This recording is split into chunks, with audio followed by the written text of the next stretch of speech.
서울에 지금 한 35년 사는데 제 잘못도 있고 또 한편으로는 분당에서 한 번도 오라고를 안 하셔서 제가 오지 못했습니다.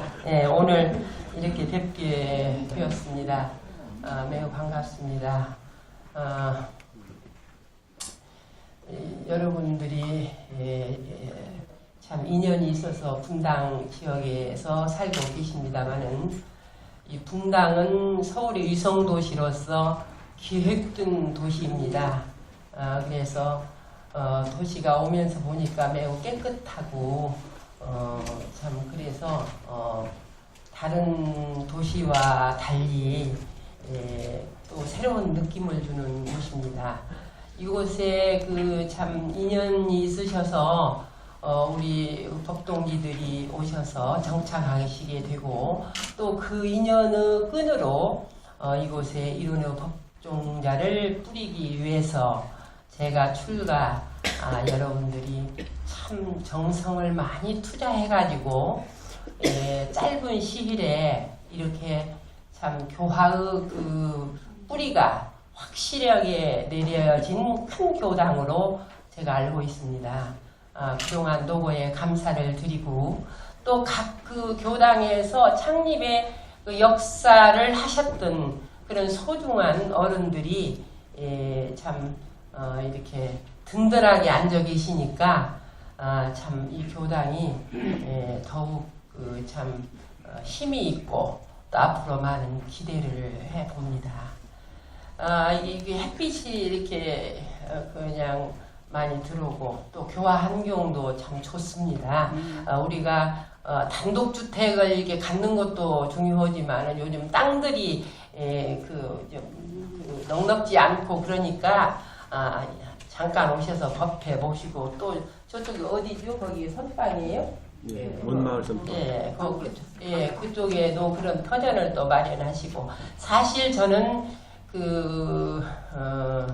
둥기골 그걸 할 때 상당히 반대를 했던 사람입니다.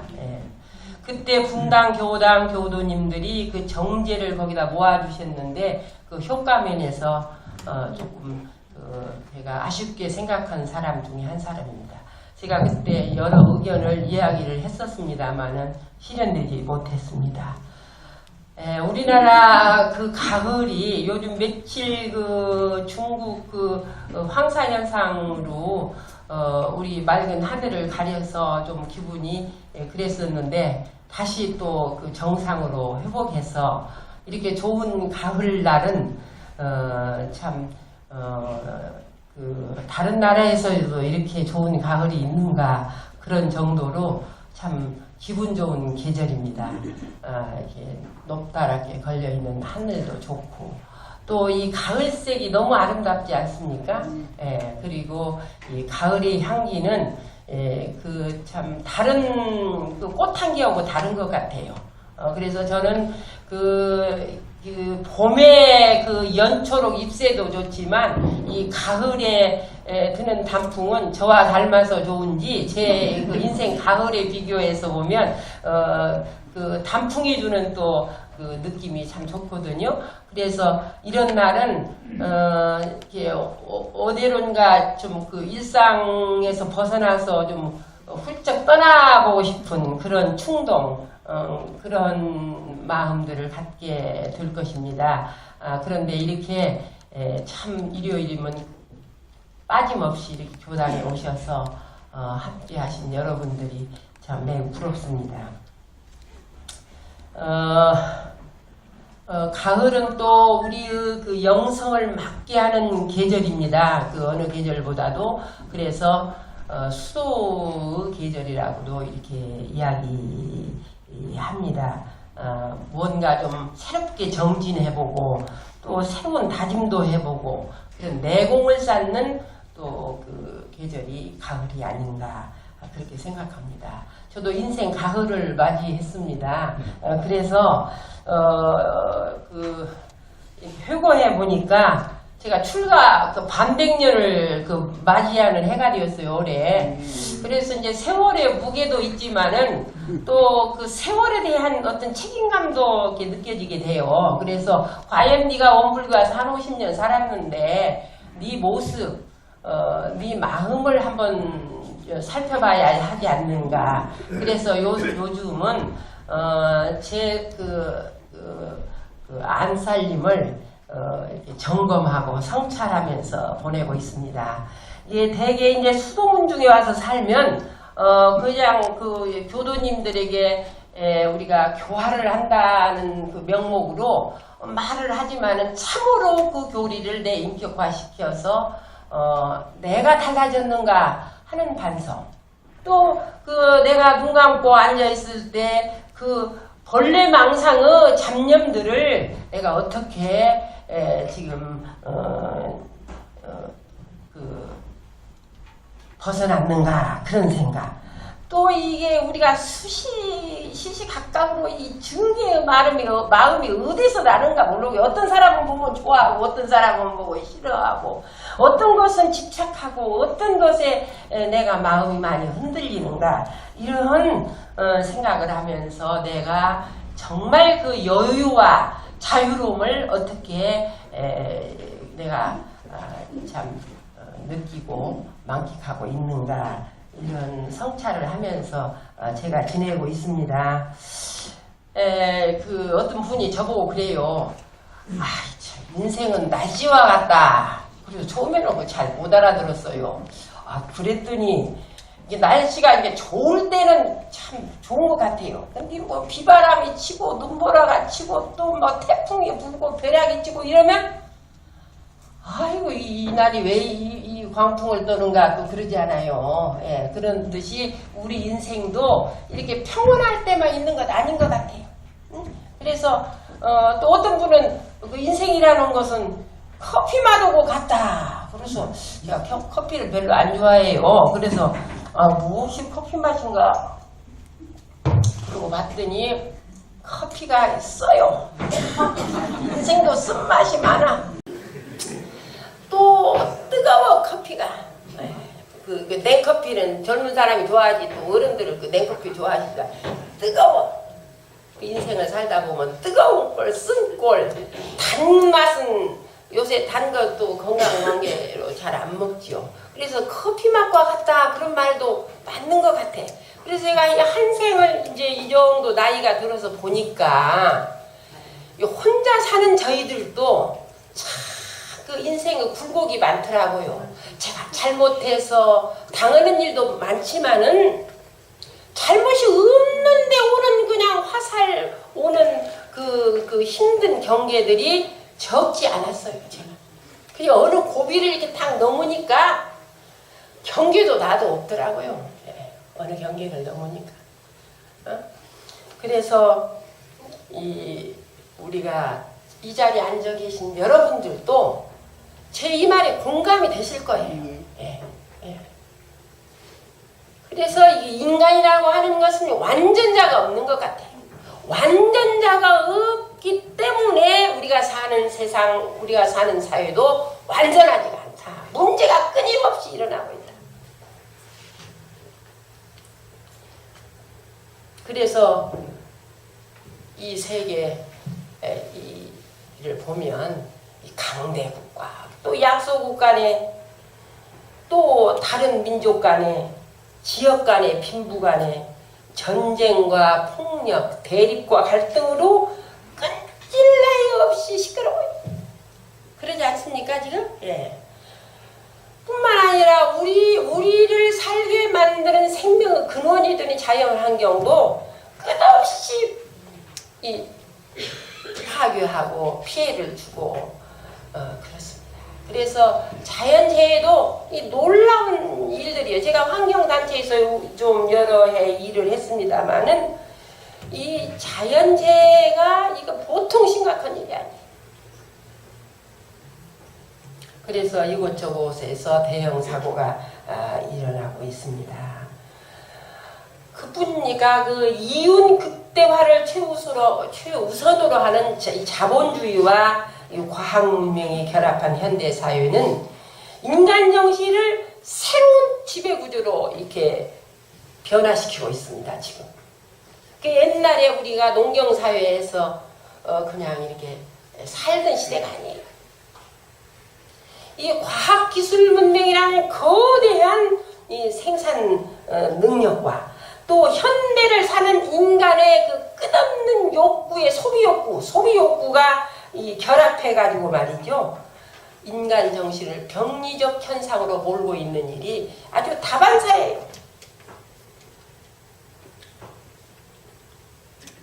그래서 인간 정신을 지도하는 종교마저도 이 세류에 야합해가지고 문제 해결을 하는 것이 아니라 문제를 야기시키고 더 문제를 반복하는 갈등의 원인이 되고 있기도 한다. 제가 이번에 멕시코를 LA 갔다가 거기 들렸어요. 그랬더니 거기가 스페인 지배를 한 100년 받았더만요. 네. 그래갖고 거의 스페인 건물이에요. 근데 그 빈익분 부익부가 아주 현격한 차이가 있고 세계적인 10명의 갑부 중에 6명이 멕시코 사람이에요. 근데 그 가난한 사람은 끝없이 가난한 거예요. 근데 곳곳에 그 백작들의 집, 곳곳에 그 스페인 교회의 건물, 스페인식 교회의 건물, 그것을 보면서 가톨릭도 한계구나. 그런 집들이, 그렇게 좋은 집들이 사람 한 30명의 법회를 보고 있고 그 백작들의 집이 뮤지엄으로 바뀌어갖고 또 레스토랑으로 바뀌어가지고 돈 많은 사람 소유가 되어 있더라고요. 종교도 종교가 그 시대 상황에서 적중타를 치지 못하고 정치적 리더 역할을 못하면, 그리고 영향을 주지 못하면 이렇게 한계에 이른다. 그래서 이 과학 문명이 좋다고 하지만은 그 인간 정신을 약화시켜가지고 인간 존엄성을 훼손하고 도처에 이 조그마한 지구촌, 이 우주 공간에서 보면 이 점 하나 찍힐 정도의 그 작은 지구촌이 얼마나 시끄럽냐, 여러분. 여러분들 지금 잘 아시는 바와 같이 중동 문제 보세요. 과거 천년을 살고 있는 현대 사회가 중동 문제를 전체적인 시력, 근본적인 시력으로 그걸 해결하고 있는가? 저 미국 우습게 알아야 됩니다.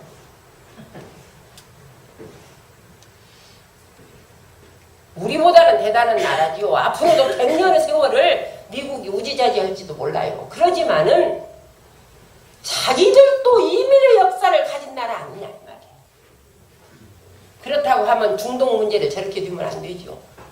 그 중에서는 북한 문제보다 중동 문제를 더 관심 가져요. 미국에서요. 우리 허리를 잘라놓은 게 누굽니까? 우리가 정신 차려야 할 때라고 생각이 듭니다. 이 한국 사회도 예외는 아닙니다. 지금 광복 70년, 분단 70년. 일제강점기에 우리들이 노예였습니다. 일본 사람들은 노예였어요. 6.25 참사, 저희들은 꼬마였죠. 네. 잘 모르지만은 저희들 성장 과정의 그 어려움이라는 것은 말로 못해요. 제가 그 조그만 시골에서 태어났는데 거기서 중학교라도 간 사람은 그 몇 담에서 2명의 학생이 없었다는 게 2명. 네. 그런 시련을 우리가 겪었습니다. 지금 민족이 이렇게 이 분단되어 있으니까 우리가 일제강점기에는 노예 생활, 민족이 분단되어 있으니까 이게 붉은 몸이지 이게 정상적인 몸입니까? 아니죠. 정상적인 몸이 아니요. 허리가 잘려 있으니 이게 붉은 몸이죠. 이러한 비극, 엊그저께 남북 이산가족 상봉에 얼마나 우리가 가슴 아팠습니까? 그런데 그런 철저한 과거가 없이 정치는 여전히 혼미를 거듭하고 불안하고, 경제는 어렵고, 교육은 병들어 있고, 사회적 갈등은 도처에 쌓여 있다고 말이죠. 요즘 삼포 시대라고 합니다.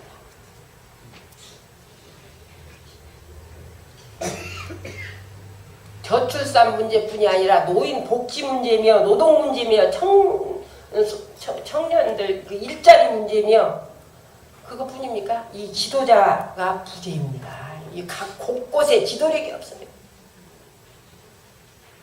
빈부격차가요 어떻게 심하고 이 중산층이 없어졌어요. 그래가지고 빈익빈 부익부의 우리나라도 민주주의가 우리나라가 민주주의입니까? 민주주의도 후퇴했습니다. 특히 이 동아시아 평화 문제는 대단히 우리가 관심 가져야 합니다. 종교도요 완전히 권위가 상실되어 있습니다. 권위가 상실되어 있어요. 어른이 없는 사회가 됐다니까요. 그래서 우리나라가 지금 이혼이나 자살률이라든가 사교육부가 세계 OECD 국가에서 1위예요. 1위. 그래서 저는 인도 같은 나라가 아주 행복지수가 우리보다 비교도 안 되게 높다니까요. 이 불신의 시대에 살고 있습니다. 지금 우리나라가 산업화 민주화를 통해서 성공한 나라라고 이야기하지만 정신 차리지 못하고 달리다 보니까 놓쳐버린 것들이 너무 많습니다. 민족의 자긍심, 정체성, 분수 모르는 허구성, 우리 모습을 직시하고 성찰할 때가 아닌가 생각합니다. 우리의 우수한 두뇌는 세계가 다 인정해요. 20살짜리가 조성진, 20살짜리가 세계 3대 콩쿠르에서 콩쿠르에 하나인데 1등 했잖아요. 예? 그냥 눈을 하여튼 그 선우경지인 것 같아. 그 피아노 연주하면서 그 무화의 경지에서 그 아이가 손누님을 했다는 그 표현을 하는데 수도자로서 제가 참 부끄럽더라고요. 그 우수한 분이 우리 부모님들은 무서운 교육열 그리고 그 끈기와 인내 열정과 투지 이 이민사회에서 얘기를 들어보면요 한국 사람같이 무서운 사람은 없다고 그러대요. 네, 이번에 LA 가니까 그러대요. 제가 이번에 LA 가갖고 법회를 보는데 1300명의 이별 극장에 모였어요. 처음이래요. 어떻게 이렇게 모였냐? 저 때문에 모인 것이 아니야. 아주 교도 한 명 20명씩 배당을 했더만요. 교도가 없으니까 교도가 60, 70명뿐이 안 돼요. 그렇게 안 되는데 서부교구가 그 일을 주관해서 하는데 LA 교구가 단독교당으로 일을 하는 거예요. 근데 1300명이 모였다는 건 기적 같은 일 아니에요? 다 종교 지도자들이 하고 혀를 내들고 뒤를 바라보고 다 놀리는 거예요. 이렇게. 네? 근데 제가 참 뭐 대단한 설교를 잘하는 사람도 아니고 그런데 이번에 여자를 데려와라. 두 번째 사회운동을 하는 사람을 데리고 와라. 그랬대요. 그래서 제가 채택이 되어서 나 처음으로 대접 한번 받아봤어요. 맨날 경상도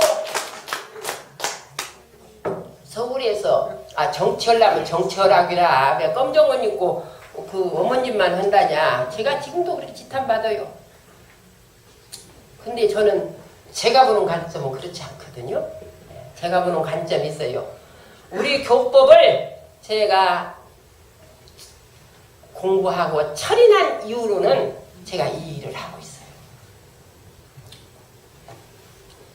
근데 그 사람들이 그 지금도 40년 전에 이민 간 그 나라가 이 한국인 줄 알고 있어요.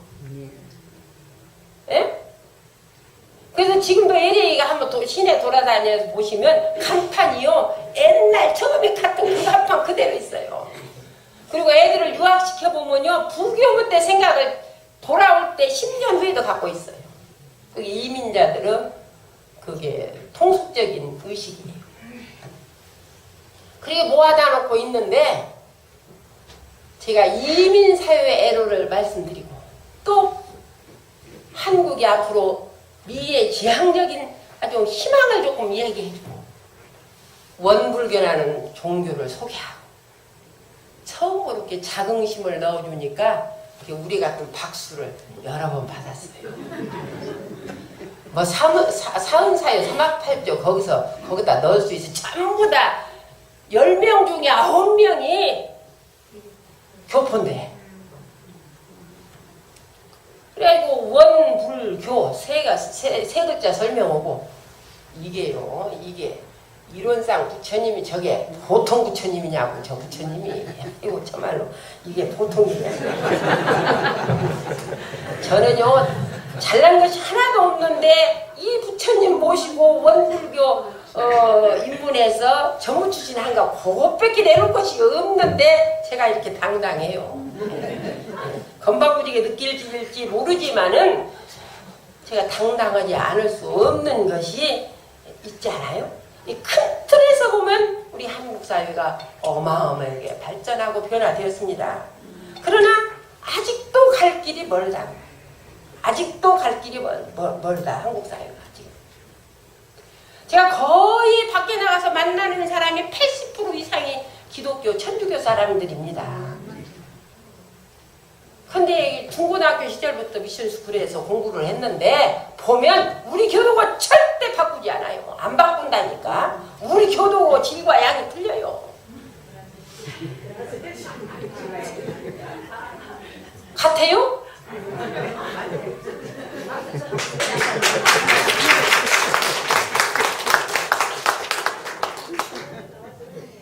그리고 이번에 그 이철수 판화전을 여는데요. 어떤 총장님은 한번 모시다 왔어요, 제가. 근데 뭐 초청장도 저한테 안 주고, 그리고 또 제가 아는 사람 다 불러오면 그날 교도들은 어디가 앉을지도 없고, 그러니까 저는 초청도 안 했지만은 그분이 와서 그렇게 하시는 거예요. 그래서 그게 무슨 감탄사요? 그랬더니 교전을 보겠다 그래. 교전을 보겠다. 이철수가 이렇게 느꼈다고 하면 나도 교전을 보겠다.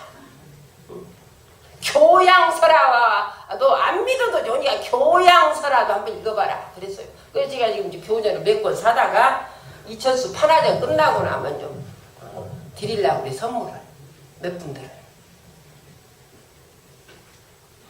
이철수 씨도 얼마나 웃기는 사람인 줄 아십니까? 네? 그분이요 20대에 그 원불 교전을 만났어요. 근데 이게 쫙 보면서 아이고 한글로도 이게 경전이냐 이렇게 하고 경솔은 말을 했어요. 이철수 씨한테 내가 직접 한 얘기고 뭐 제가 듣는데도 하는데 뭐 여기서 못 얻었어요? 그래가지고 인생제 그 굴곡을 지나면서 50대 후반에서 이제 그 교전을 좀 대중경을 갖고 하나로 다시 엮어봐라. 그렇게 이제 부탁을 했어요. 우리 성업봉찬에서. 그렇게 하니까 그때서 작품을 하기 위해서 읽기 시작한 거예요.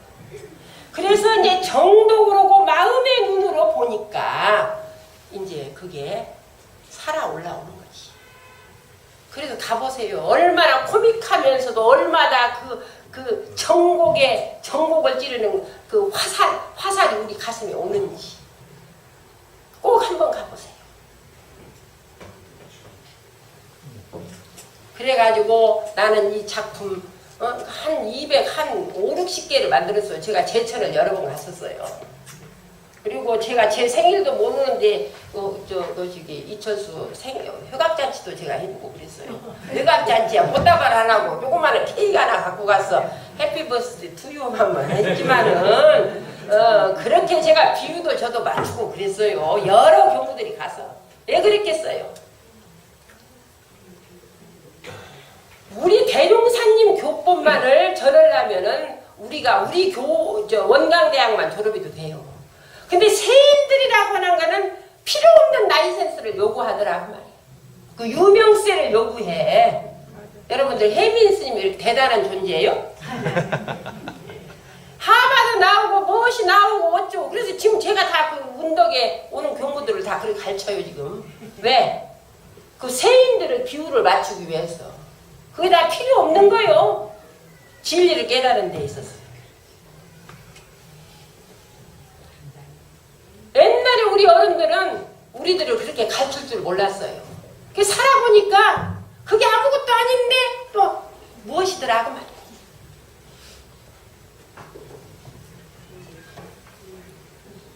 지금 우리 교단도 밝은 시력을 가지고 들여다볼 시점에 와 있다. 저는 그렇게 생각합니다. 그 일제함울한 시대에도 희망의 불씨를 지펴주신 분이 대종사님이십니다. 그 무학자들 앞에서 그 영광 그 꼴짝에서 태도를 증득하시고 얼마나 폭폭하셨겠어요. 어? 근검 저축 조합 방언 공사 어? 법인 기도 교법 제정하신 그 심경을 한번 생각해 보세요. 그래서 오늘의 교단 기초를 만들어 주셨는데 선진들이 한 분 두 분 이렇게 떠나시고 지금 원기 100년을 맞이했는데 원기 100년은 우리에게 어떤 의미가 있는가? 우리가 어떤 의미가 있는가? 대종사님께서 원불교를 개교하신 참 진정한 뜻이 무엇인가? 개교 정신을 우리가 어떻게 실천하고 있는가? 정신개벽으로 나는 어떻게 변화되어 있으며 내가 사는 세상을 어떻게 변화시켜가고 있는가? 깊이 성찰할 시점에 우리가 와 있어요. 지금 우리가. 행여 교세를 확장시킨다고 해서 기성종교의 흉내는 내지 않는가? 그런 생각을 가져봅니다. 무슨 성금을 모아고 무슨 집을 짓고 성금을 가지고 무슨 행사를 하고 그게 문제가 아니에요. 우리 의식이 깨어나지 않으면 또 하나의 종교일 뿐이다. 아무리 좋은 법을 가지고 있다 하더라도 정말 정신을 차리지 않으면 저는 프란체스코 교황을 달리 생각합니다. 제가 성 프란체스코 전기를 읽은 적이 있습니다. 오래전에. 근데 그 한결의 조현 기자가 그 유럽을 순방하고 와서 저하고 만났습니다. 가서 보고 느낀 게 뭐냐. 프란체스코 성인에 대한 깊은 감동을 받았다는 얘기를 저한테 했습니다. 그리고 글도 썼습니다. 그랬는데 새 교황이 되시면서 그분이 로마 바티칸 교황청을 대수술을 하시더라고요. 그래서 제가 깜짝 놀랐어요. 가톨릭이 아닌 짓도 많이 하더니 한 분 지도자가 바르게 나오니까 청소할 것은 청소하고 세울 것은 세우고 이렇게 어마어마한 짓을 하시는구나. 그리고 저는 생각했습니다. 어떻게 그렇게 바른 소리를 하는지, 주저없이 옳은 소리를 하는지. 이번에 미국에 왔을 때 프란체스코 뭐라고 했습니까? 미국의 역사가 120년. 미국 여러분들이 이민 역사를 갖고 있지 않습니까? 여러분들이 중동 문제, 시리아의 난민들을 그렇게 처리하면 안 된다 이 말이에요. 책임을 져야 되지 않냐? 어? 내가 믿는 예수님도 뭐요? 이민자이고 또 뭐예요? 노숙자였다. 이런 말 할 수 있어요? 그거 놀라운 일이에요. 우리 것만 좋고 다른 것은 다 안 된다. 그렇게 보면 안 돼. 이제 종교물도 트고 좀 해야 된다. 그러나 우리가 숙거부 인연으로 원불교와 인연이 되고 대종사님과 인연이 되어서 이렇게 왔는데 그분 그 연설 듣고 저는 전율을 느꼈어요.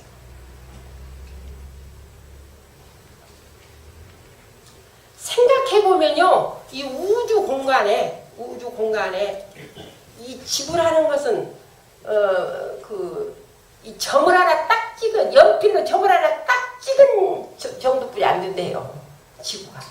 그 속에서 그 점 하나 찍은 그 작은 이 공 같은 공도 아닌 작은 점 하나 속에서 생명이 존재한다는 거, 인간이 산다는 거, 이거 얼마나 기적 같은 일이야. 전 우주가 동원돼서 나라는 생명체가 이거 존재한다고 생각하면 대종사님께서 우리에게 사은이 투자된 내 생명의 놀라운 기적의 역사를 너희들이 참으로 안다면 이게 물속, 땅속, 땅의 허공의 생명을 금강에서 구루중생이라고 했는데 인류가 70억밖에 안 되지 않아요. 그 중에 나예요. 그 중에 우리 교도 100만이 안 되지 않아요, 지금? 법 배우는 사람이 얼마인 줄 아세요? 싹 얘기해버릴까요?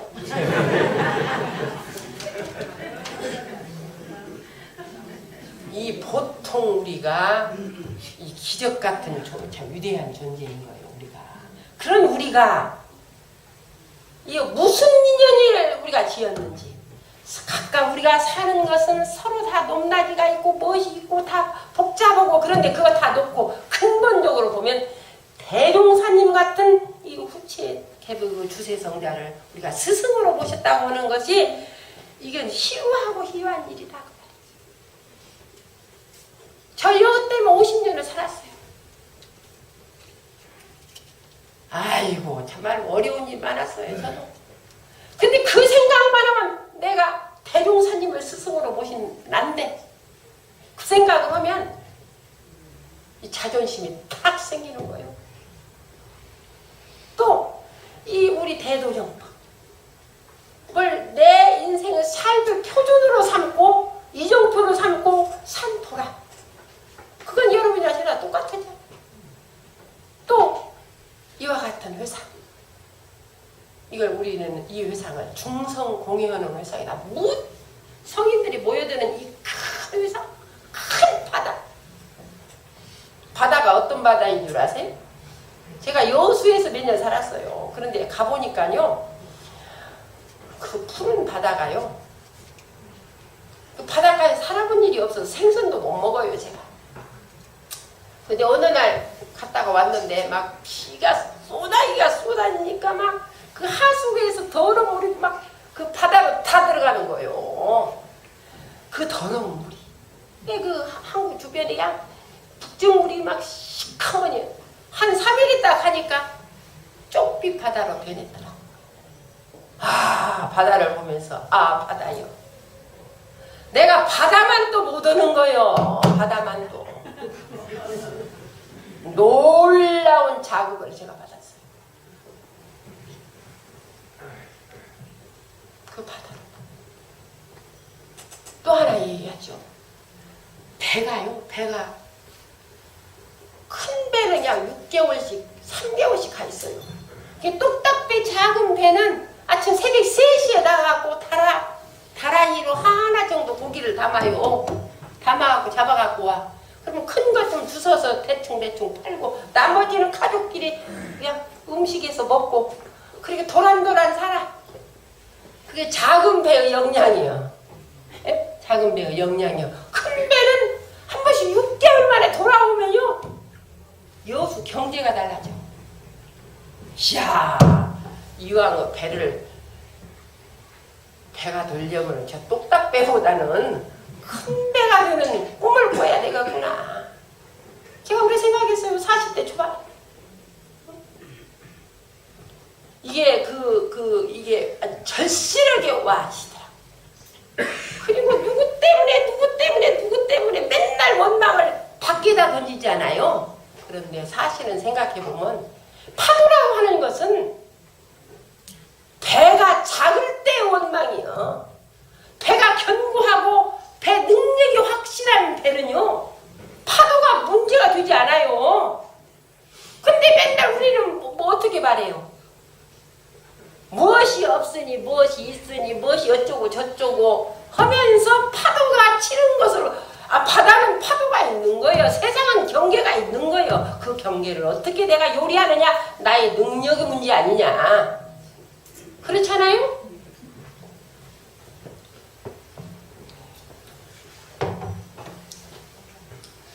이런 중성공예하는 회상에 우리가 이렇게 모여서 수도하는 우리들, 정말 우리가 행복한 사람이 아닌가. 이것을 잊어버리서는 매 경계마다 이것을 되살려야 된다. 어떤 유명한 스님이 원불교이다 이론상 뺏긴 일이 그냥 원통하다고. 원통하지. 원통하지. 인지가 발전되면 발전될수록 저 이론상 부처님을 알게 될 테니까. 아이, 원불교는 모두게, 불교만 불교지 무슨 또 원자나 붙잡고 원불교 했냐. 원불교야말로 얼마나 이름이 잘생겼냐 말이야. 원, 내 마음 그 근본 자리, 모든 사람이, 모든 부처님이 깨닫는 자리. 원, 불은 불교에서 파생된 불이 아니라 깨달을 각음이 아니냐 이 말이에요.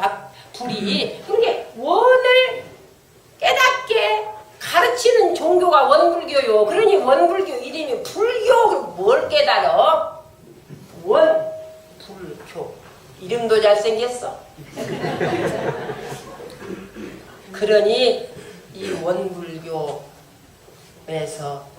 도인들을 이 시대의 도인들을 많이 생산해서 명문도가로 만들어야 된다. 그 책임이 이 자리에 있는 여러분이나 저나 같은. 지난번에 조선일보에 조용원 씨가 그 영감이 아주 뭉쳐있는 그 암자 소개를 해가지고 써갖고 이렇게 책을 또 들고 왔어요. 이렇게 훑어보다가 책이 내용이 없네. 내가 그러니까 눈을 또 유명한 칼럼니스트지 않아요? 조선일보에 지금 10년 이상 칼럼을 쓰고 있거든. 근데 뒤에 대타가 없대요. 그래서 계속 가는 거예요 지금. 원대 출신이죠. 어디가 영토예요? 이곳이 영토입니다. 이 부처님을 모시고 있는 이곳이 영토요. 여기가 영기가 있고 영감을 받는 것이 바로 여기라는 것을 여러분이 아셔야 돼요. 근데 조용훈 씨한테는 그렇게 말 못했죠. 제가 어디냐? 삼바제도 좀, 왜? 그 양반이 알아듣기 말해야 되니까. 삼바제도 영토요. 성지도 영토요. 만덕산도 영토요. 우리 송대도 영토요. 그 정도만 이 얘기를 했어요. 제가 여기 교당이 영토요. 그 소리 못 알아들어. 어떻게 분당 도시 가운데 있는 게 여기 영토냐. 그렇게 질문하면 복잡하니까 그냥. 보통 사람들이 경치 좋은 곳에 가면 기분이 좋아서 여기서 영원히 살고 싶은 그런 충동을 느끼죠? 이거 힐링이 되는 거예요. 경치 좋은 곳에만 그런 느낌을 갖는 것이 아니라 좋은 사람, 마음이 진실하고 심성이 곱고 영성이 맑은 분을 만나면 기분 좋아요? 안 좋아요? 기분 좋지요. 그런 분을 연인으로 삼고 있어도 괜찮아요. 제가 얼마 전에 여의도에서 법사 훈련이 있어서 갔는데요. 그냥 2시가 되니까 막 좌울좌울이요. 어른들이 연세도 있고 그러니까. 그래서 코믹한 얘기를 제가 하나 했어요. 박목을 씨가 중년 50대 중반에 바람이 났더래요. 그런 얘기 잘 못하는 얘기하고 저도 나이가 들었으니까 한번 해볼게요. 그래가지고 바람이 났는데 아, 이분이 없어졌어. 가족이 찾아서 수소문을 찾아본 게 제주도에 가 있더랴. 어떤 젊은 여자하고. 예, 그 여자가 그 얘기를 부인이 듣고는 얼마나 속이 뒤집어지겠어요. 뒤집어지겠어요? 안 뒤집어지겠어요? 아니, 그걸 어떻게 이렇게 잘하신대요? 아, 뒤집어져 갖고 있는데 이 여자가 옷을 한 벌 잘 짓고 돈을 봉투에다 빵빵히 넣어갖고 그래갖고 이제 제주도를 갔어. 갖고 너 죽고 나 죽고 이따위 짓은 하나도 안 하고 좀 괜찮은 교양 있는 여성이더라고, 박목월씨 부인이.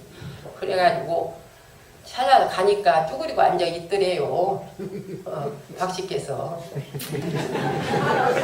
그래서 아유, 객지에 나와서 이렇게 있으려면 돈도 필요하고 옷도 깨끗이 입어야지 않겠냐고 딱 밀어서 이렇게 주고는 네, 당신한테 전할 거 전했으니까 나는 서울로 돌아가겠다.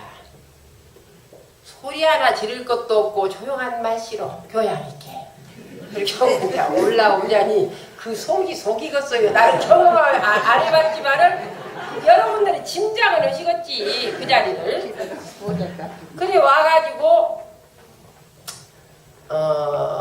내밀기를 김성태 작곡가한테 시를 한 수 지었다. 우리 마누라가 그렇게 못 떠나는데 시를 한 수 지었는데 여러분, 이별의 노래. 기러기 울어에는 하늘구 말리 바람이 싼을 불어 가을은 깊었네. 아, 너도 가고 나도 가야지. 2절 한낮이 지나면 밤이 오듯이 우리네 사랑도 저물었네. 3절 산촌에 눈이 쌓인 어느 날 밤에 촛불을 밝혀두고 무슨 홀로 울리라. 그렇게 하고 김성태가 거기다 곡을 붙여갖고 전국 중고등학교 학생들한테 이제 우리 가곡으로 이제 가곡집에다 넣었어. 그러니까 즐겨 부른 노래가 이별의 노래예요. 내가 훗날 그 노래를 되게 좋아하는데 그 내용을 알고부터 그 노래를 못 부르게 돼야. 그 박목월씨 부인을 그토록 가슴 아프게 한 그 노래를 내가 즐겨 불러서 쓰겠어요? 그 얘기를 듣고 그 노래를 한번 불러보세요. 어떻게 생겼는가. 그런데 박목월 부인은 이론상의 진리도 모르고 우리 교법도 모르고 수도 월종을 몰라. 그냥 교양과 지성, 상식과 경험을 갖고 자기 인격을 컨트롤 했지. 그래요, 그러네요. 그 일시적 교양으로 그 경계를 넘어섰다 그 말이에요. 근데 숱한 경계, 파도가 우리가 몰려올 때 그 경계를 넘어서는 데는 우리는 불생불멸의 진리와 인과보응의 진리에 의해서 교법의 이정표에 의해서 저 길을 향해서 저 어른이 나를 못 알아줘도 이 어른이 계시기 때문에 녹음하시고 사진 찍으시고 다 세상 알아주시고 이 부처님이 그러시더라니까요. 꼭 저 부처님이 위력이 있어요. 그러니 우리가 여기가 영타 아니고 어디냐 이 말이에요. 예? 그래서 그런 좋은 인연들을 만나면 그렇게 기분이 좋은 것이다. 시간이 그냥 20분만 하라고도 이렇게 길어버린대요. 하여튼 점심은 여기서 잡수셔야 되니까. 그래서 이 수고하는 것도 농사 짓는 것과 같아요. 봄, 여름을 그냥 매미처럼 맨날 노래나 부르고 그랬다는 가을에 수확이 하나도 없어. 맨날 젊고 이쁘고 한디요. 돈이 생기면 옷 좀 사러 입고 또 얼굴 또 이거 좀 포장 좀 하고 또 뭐 우리 놀러도 좀 다니고 그런데 젊은 날의 얘기지. 제가 우리 집 동기들하고 같이 사는데 저는 나이가 이제 70대가 넘었잖아요. 그러니까 그 씻고 닦기를 제가 더 열심히 해. 그런데 나보다 더 씻는 그 사람들이 더 이쁘고 더 세련되고 그래요. 예. 그러니까 이게 근데 요즘 지금 어떻게 되냐면요. 제가 요 일절에 누가 책을 하나 보내줘서 봤더니요. 피 검사를 딱 해보면 전생에 네가 무엇을 했다는 것을 알게 돼요. 그렇게 세상이 밝은 시대가 됐어요. 전생에 무엇을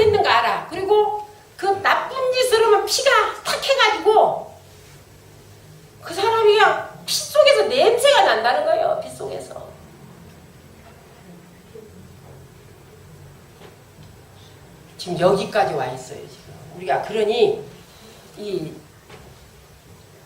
수도를 제대로 농사짓듯이 잘해야지 않냐, 그런 생각이 들어요. 그래서 자연의 계절이라는 것은 봄 지나 여름 지나 가을 지나 겨울 가고 또 다시 봄이 와. 그런데 우리 인생의 계절은 한 번 어디 여타 오니 안 오지.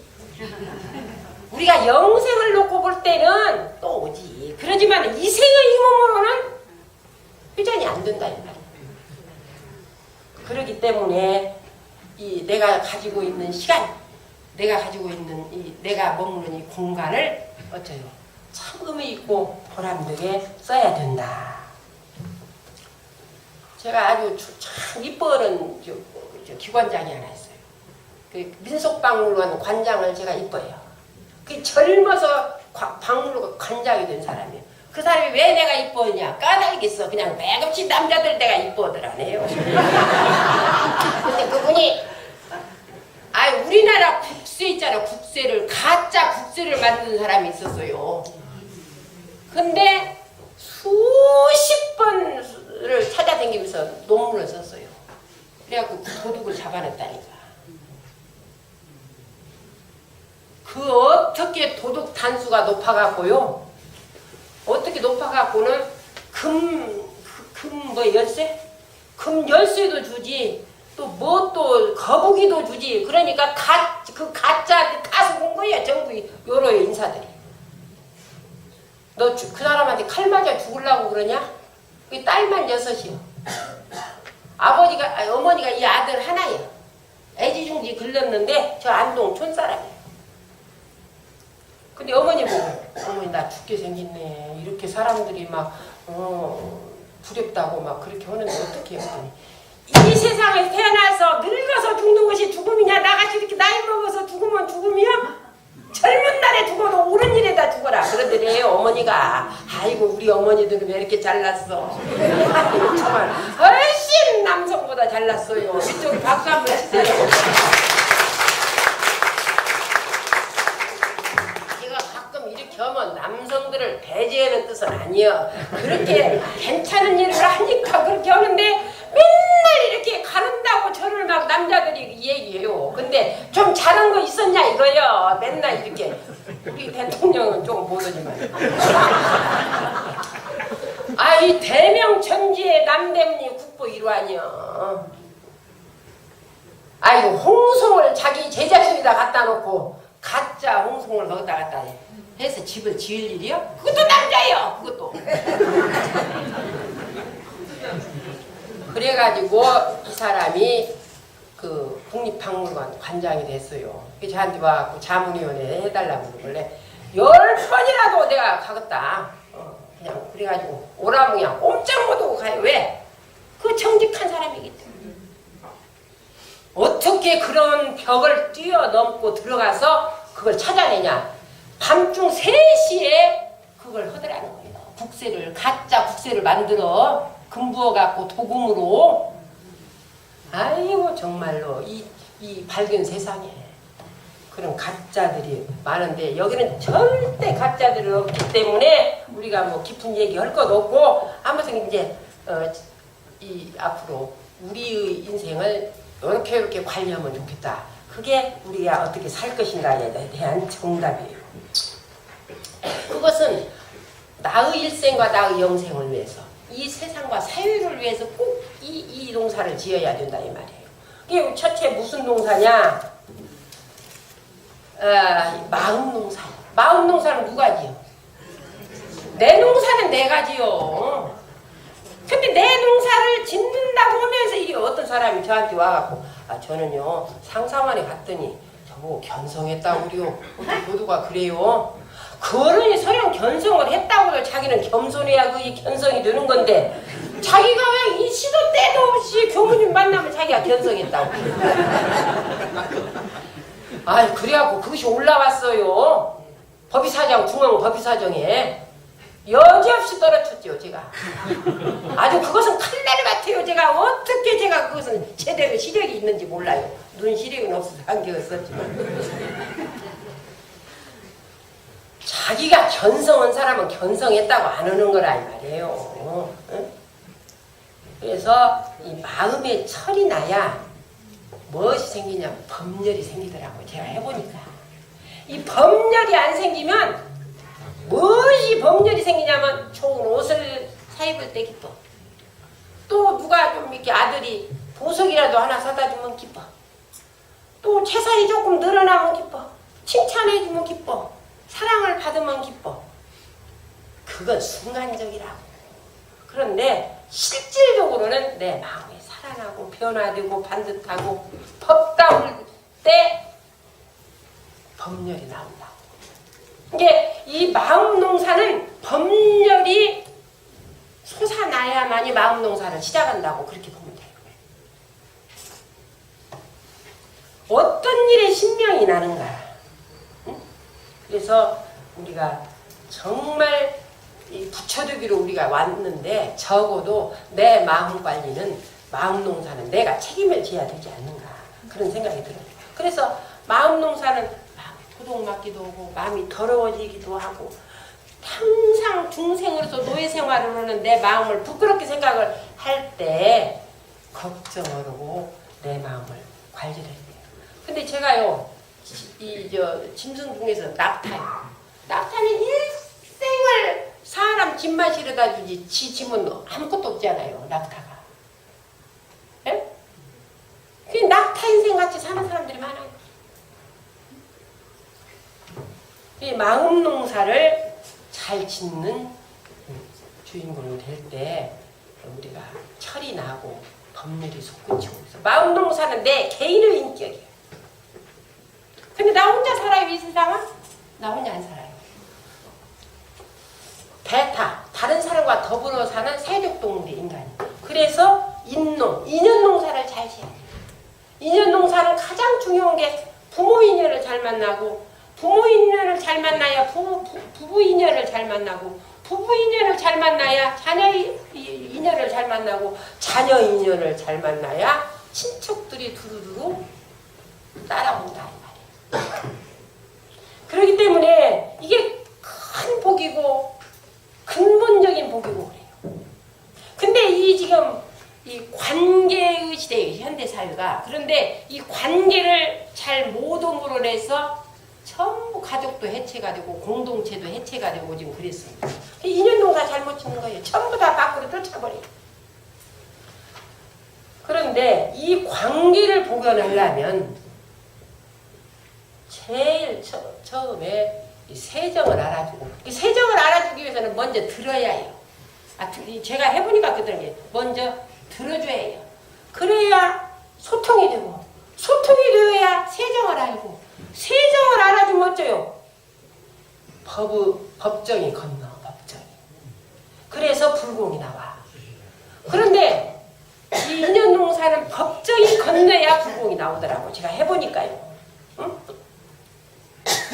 그래서 우리가 동시대를 살고 또 서로 공간적으로 의지하고 그러면서 서로 영향을 주고 서로 변화를 주고 함께 발전하고 이런 거 아니에요? 그래서 그냥 내 마음에 안 맞으면 전부 쫓아버려. 전부 다 쫓아버려. 이렇게. 그래서 전부 외롭고 고독하게 산단 말이에요. 현대인들이.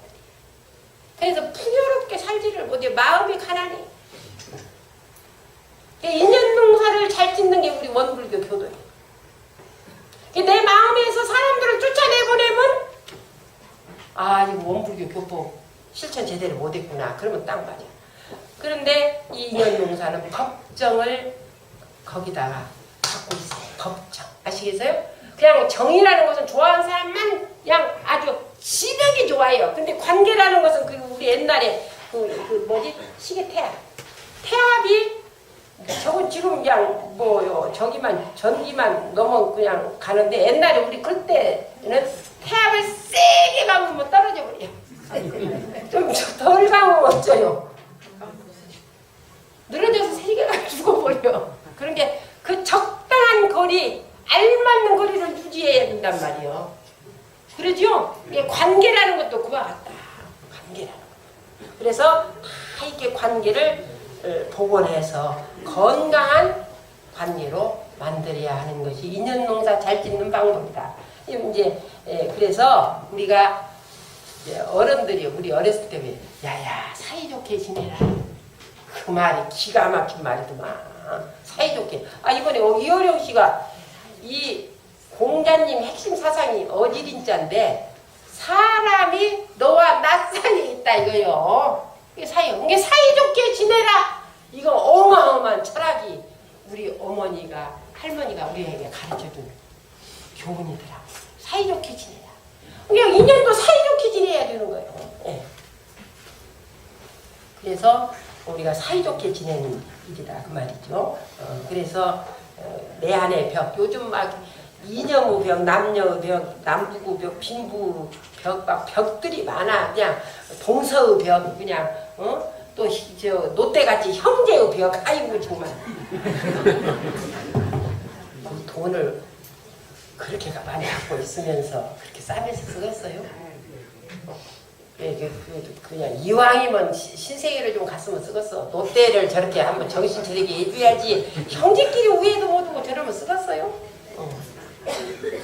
예, 마지막으로 이제 그러면 이 법농이에요. 법농. 이 법의 어머니가 돼야 돼요. 이제 여러분들 여정에는 법농의 주인공이 되셔야 돼요.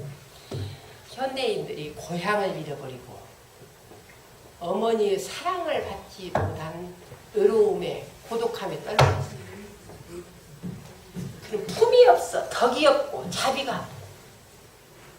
그 운동문화는 왜 사람이 모이는가 하고 봤더니 제가 얼굴이 잘생긴 것도 아니고 뭐 따뜻한 것도 아니야. 그런데 그 한옥이 있어요. 한옥이 은덕이 오면 한옥이. 그리고 된장찌개라도 김치라도 제가 밥을 먹여서 보내. 누구든지 오면 그 쌀은 뭐다 들어오니까 쌀은 있어. 조금만 노력하면 밥을 나누고 살아. 이 사람은 밥 먹고 가 시골에서 다 그랬잖아요. 근데 아파트 가족이 되면서 밥이 없어졌어. 고향도 없어지고 밥도 없어지고 어머니도 없어져. 그러니 이게 얼마나 쓸쓸한 사유냐 그 말이야. 얼마나 쓸쓸한 사유. 근데 이 법모가 되려면 내 생각을 벗어나고 내 식구를 벗어나고 내 집을 벗어나고 내 살림을 벗어나야 품이 생겨요. 하여튼 죽는 날까지 그 자식한테 매달려갖고 아이고 정말 제가요 여기서 하루인데 이 얘기를 못다 해. 하루내가 못다 한다니까요. 김치 담아줘야지, 생일 찾아줘야지, 결혼 날짜 찾아줘야지. 이 한국 여성들은요 너무 지나쳐요. 그 집착의 성을 벗어나지를 못해요.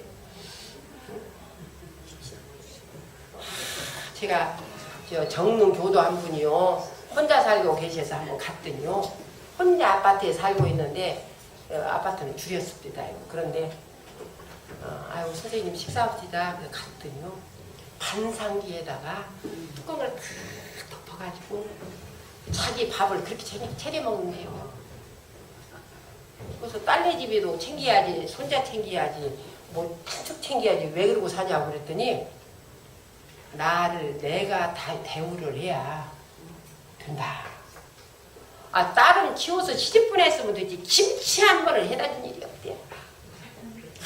똑똑하시더라고. 그리고 왜 밥을 갖다 대충 먹냐 이거요. 내가 그렇게 거룩한 일을 해서 이렇게 훌륭한 자식들을 만들어 놨는데 그래가지고 반상기에다가 그리고 꽃도 이렇게 그냥 활짝 핀 꽃 또 덜 핀 꽃에서 꽃꽂이도 다 해놓고 누구 손님 온 줄 알았어요. 나온다고 그렇게 한 줄 알았어 또. 그랬더니 평소에 자기를 그렇게 대접하고 산대. 얼마나 똑똑해요. 그분이 법모다 이거요. 그래서 원불교 다니면서도 이렇게 멋있게 세련되게 그렇게 하고 있으니까 얼마나 좋아요.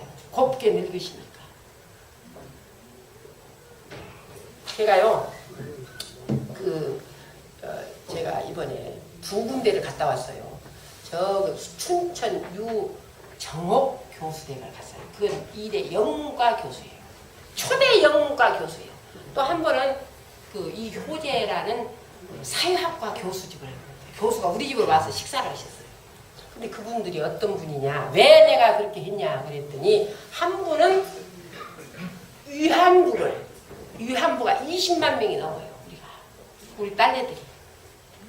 그 기맥힌 서름의 역사를 안고 있는 그것을 최초로 세계에다가 알리고 이 무르로 드러나게 만든 분이 윤정옥 교수였어요.